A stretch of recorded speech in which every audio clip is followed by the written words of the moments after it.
한 달에 한 번씩은 국경지대를 지금 가고 있는데 5월 달에는 3차 사역으로 트럭 운전기사 백드르 차에 물품을 싣고 우크라이나 남부 쪽에 병원이 있는데 그 병원에 매트리스 50개가 필요해서 그 50개를 구입해서 그 트럭에 실어서 전달을 했고, 폴란드와 우크라이나 국경에 있는 루볼린 창고에서 우크라이나 안에 있는 피미암 교회 집사님 세 분을 만나서 물품을 직접 전달했고 계속 협력하겠다는 그런 약속을 서로 했습니다. 이번에도 한 30시간 이상을 운전을 했었고요. 4차 사역을 그렇게 은혜 가운데 잘 마치고 돌아왔고, 6월에 사실 17일, 18일 4차 사역을 슬로바키아 가서 진행하려고 했는데 제가 코로나에 걸렸었고 롱 코비드 때문에 진행을 못했습니다. 체력이 거의 바닥이었고 또 뭐 호흡하는 것도 좀 힘들었고 해서 무리하지 않았고요. 4차 사역을 그래서 6월 20일 날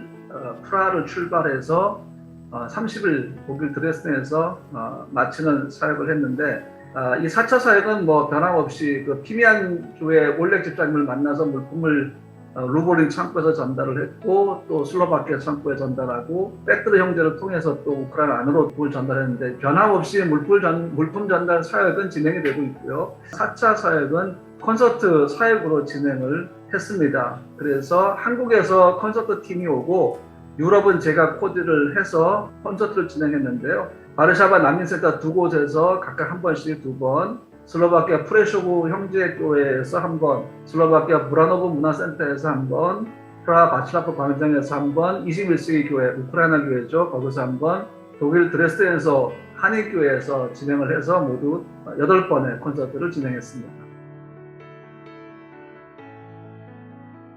우크라이나 안으로 들어가는 난민들이 꽤 많아졌어요. 그래서 난민센터 가보면 인원이 좀 줄어든 상황을 보는데, 이유를 물어보면 이제 우크라이나 안으로 돌아갔다고 하는데, 돌아갈 수 있는 사람들은 자기 집이 있고 폭격을 통해서 집이 그러니까 동네 자체가 파괴되지 않은 사람들, 돌아갈 수 있는 상황이 되는 사람들은 돌아가고 있습니다. 현재 가족에 남아있는 경우도 마찬가지고요. 근데 집이 완전 대파하거나 사는 동네가 없어지거나 도저히 현지에서 살아갈 수 없는 상황에 처한 난민들은 여전히 국경지대에 머물고 있습니다.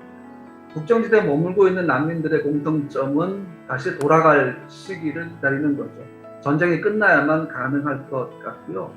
지금 계속해서 재건과 복구에 대한 이야기들이 나오고는 있습니다. 하지만 전쟁이 끝나야 가능한 것이기 때문에 사실은 기약도 없이 기다리는 그런 상황이고요. 유럽의 이제 각 도시, 각 주들이 난민들을 수용을 하고 거기에 대한 예산을 편성하고 집행을 하고 있는데, 이제 그 기금이 고갈되기 시작한 문제들이 있었습니다. 그래서 독일의 어느 주는 이제 규정을 새로 세워서 10,000명이 찼기 때문에 더 이상 난민들이 들어오는 것에 대해서 허락하지 않고 들어와도 정착의 기회를 주지 않는 상황까지 됐습니다. 난민을 돕는 것도 사실은 재정이 필요한데 130일이 넘어가면서 각 나라 주에서는 재정 고갈로 인한 어려움들을 사실 겪고 있고, 그 다음에 이제 비자도 원래 처음부터 1년만 주었기 때문에 그 비자 연장에 대한 문제나 행정적인 문제, 그런 것들이 이제 좀 벽에 부딪히기 시작한 것을 볼 수가 있습니다.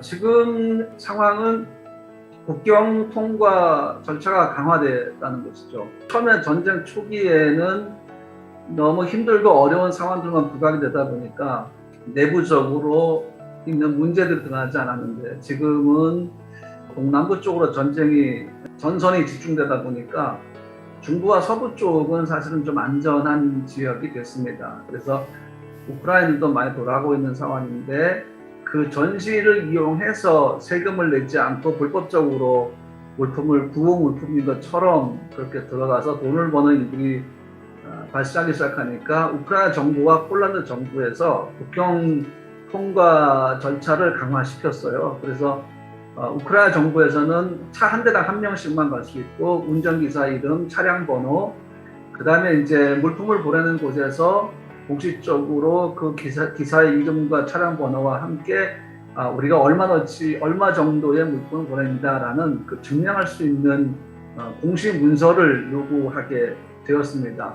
점점 더 힘들어지고, 그래서 국경지대에서 뭐 5시간, 6시간 기다리는 것은 그냥 평범한 일상이고, 심지어는 5일 정도까지 기다리는 일들이 지금 일어나고 있습니다.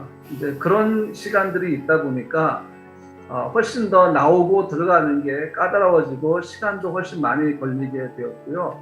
그 다음에 이제 그 사실 어느 전 세계 국가도 마찬가지지만 좋은 사람이 있고 나쁜 사람들이 있죠. 슬로바키아 브라노브에 있는 그 직업학교에 난민센터가 있었고, 교장 선생님이 굉장히 성실하게 난민들을 섬겼어요. 처음에는 130여 명 있다가 지금 50여 명 정도가 있는데, 문제는 그 난민 가운데 한 가정이 굉장히 폭력적인 가정이었죠. 계속해서 트러블 메이커 역할을 하고, 그러다가 저희가 도착해서 컨서트하기 하루 전에 뭐 쿠데타 같은 일이 벌어졌습니다. 이 가족이 들고 일어나서 자기들을 도와줬던 교장 선생님에게 막 폭력을 행사하려고 그랬고, 경찰이 출동했고, 그런 일들이 벌어지다 보니까 돕던 분들이 상처를 받고는 그 직업학교에 있는 난민들을 모두 퇴거시키는 결정을 내렸습니다.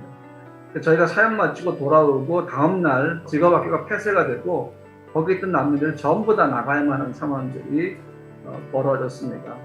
이렇게 되니까 이제 브라노브 문화센터에서 저희가 난민 콘서트를 진행하는데 이제 어려움이 생기는 거죠. 또 다른 난민 센터가 일어나지 않는 한은 힘들지 않을까라고 생각을 합니다. 그래서 이런 부분들이 사실은 이제 매번 급변하는 현지 상황 속에서 겪는 어려움들이죠. 하지만 한 곳에 문이 닫히면 하나님 또 다른 문을 여셔서 새로운 길을 열어가시는 웨이메이커 역할을 하시는 것을 계속 경험하고 있기 때문에 그렇게 큰 걱정은 되지 않지만, 그 일이 났을 때 순간순간 우리가 얼마나 지혜롭게 대처하느냐 하는 것이 그 다음 사역으로 이어질 수 있는, 그리고 슬로바키아 현지에서 난민들을 위해 수고하고 애쓰는 분들과 연결이 끊어지지 않는 방법이라고 생각을 합니다. 아무튼 지금 계속적으로 어려운 일들은 많이 발생하고 있고요. 하나님이 지혜를 주셔서 순간순간 그 어려움들을 잘 이겨내고 있습니다.